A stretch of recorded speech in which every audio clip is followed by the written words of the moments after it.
Este es un libro extraordinario de los árabes en América Latina, precisamente escrito por un árabe de origen venezolano, quien vino de Siria, tiene su familia en Venezuela, y es un recorrido por toda la inmigración árabe a nuestro continente. Prepara un libro nuevo, Samir Azrak Nakul, sobre los sirios en Venezuela. ¿Por qué esta iniciativa de carácter intelectual de aporte a la cultura venezolana? Sí, buenas tardes, embajador. Ha habido, he entendido, he percibido que existe como una especie de vacío, de falta de información, sobre todo en las nuevas generaciones, sobre aquellos individuos que originalmente llegaron de Arabia, de los países árabes e incluso de otros países europeos y que tuvieron unas vivencias, tuvieron unas vivencias y vicisitudes muy interesantes y que en este momento no he visto la disponibilidad de alguna documentación al respecto. Y es por eso que para el que esté interesado en este tipo de información, pues creí conveniente que era necesario desarrollar este texto. Esas primeras migraciones de árabes llegan ya con el siglo, ¿no? En 1900. Empezaron realmente la primera inmigraciones,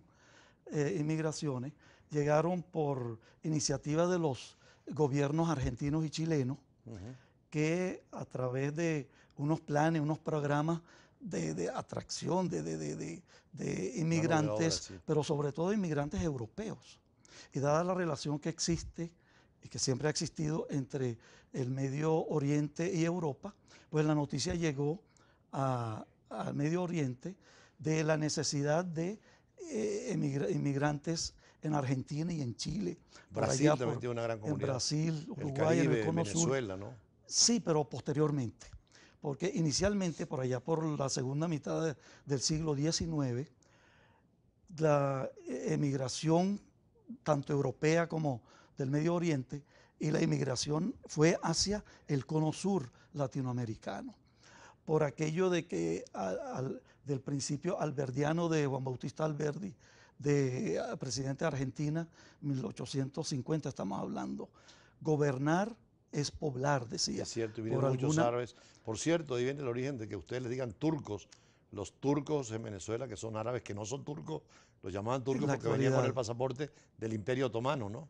porque el Imperio Otomano estuvo dominando la Gran Siria, lo que es hoy en día Siria, Líbano, Palestina, Israel, parte de Jordania, y esa es la Gran Siria, pero el Imperio Otomano dominaba toda esa región y hasta llegaba a la península arábiga. Entonces quien Y venía, el, venía con papeles del Imperio Otomano turco. así es, Y el aquí que venía legalmente, claro. pero muchos tuvieron la necesidad de salir, de escaparse de esa situación de degradación, de esa situación apartados, porque claro, era un imperio otomano, sabemos cómo se manejan esos imperios, y los nativos tanto de Siria como Líbano, como Palestina, como los países árabes, etcétera, estaban como degradados. De hecho, la Primera Guerra Mundial, con el fin del Imperio Otomano, se reparte ahí la influencia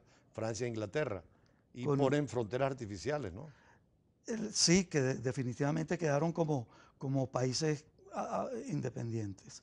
Usted en 1918, que fue cuando terminó la Primera Guerra Mundial, se establece o se reintenta otra vez cristalizar aquel pacto, aquel tratado secreto que fue hecho en 1916 Sí, entre los británicos y los franceses. claro.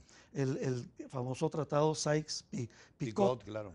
el Sykes de Inglaterra, de Gran Bretaña, Y y Picot de Francia, Picot sí. de Francia, Ahí había un en el reparto ya cual, de influencia. en el cual se establecía que tanto ese territorio de lo que era la Gran Siria, Claro, que era una unidad, tenía que dividirse o se iba a dividir, y lo que es hoy día Líbano y Siria claro. iba a quedar como colonia francesa, y Palestina y parte de Jordania iba a quedar como el mandato británico. Claro, ahí también Eso hay quedó hay la promesa de los británicos, la declaración Balfour, de un hogar para los judíos y una posibilidad después de un Estado palestino y uno israelí, que ha sido un que fue conflicto permanente en el Medio Oriente. desde su inicio. Hay que resolverlo tarde o temprano, ¿no? Yo creo que algún día tiene que resolverse. Son dos estados independientes y soberanos. Sí, exactamente. Ahora, Pero eso perduró desde el 1918 hasta 1945, claro, que fue cuando, o alrededor de 45, que fue cuando el Líbano en el 43 obtiene la independencia y fue el último militar francés salió en el 46. En Siria igualmente, el 46 termina de lograrse, cristalizarse la independencia.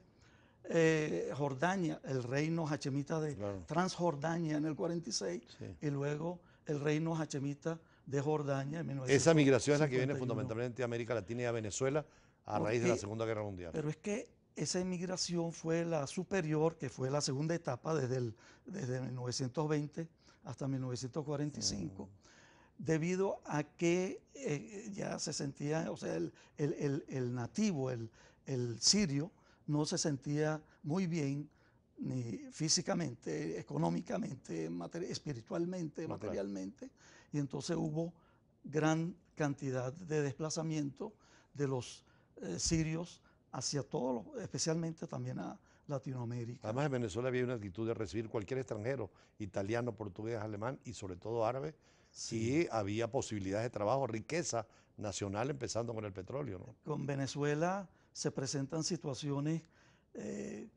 ligeramente diferentes con respecto al resto de Latinoamérica, que en esta etapa del 20 al 45 y luego del 45 hasta el 70, hasta el año 70,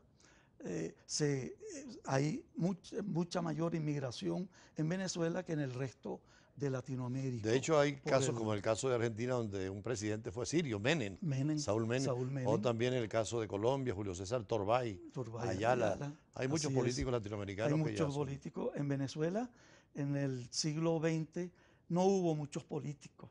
Podríamos mencionar que quien resaltó más en la política en el siglo XX fue el señor Jorge Dager, que llegó a ser por allá por el año 69 el presidente de la Asamblea Nacional. Sí, después fue embajador de Venezuela en Chile, por cierto. Fue embajador también, pero... Ahora, ¿usted cómo hace la investigación? ¿Cómo empieza para la parte de investigar en América Latina la presencia árabe?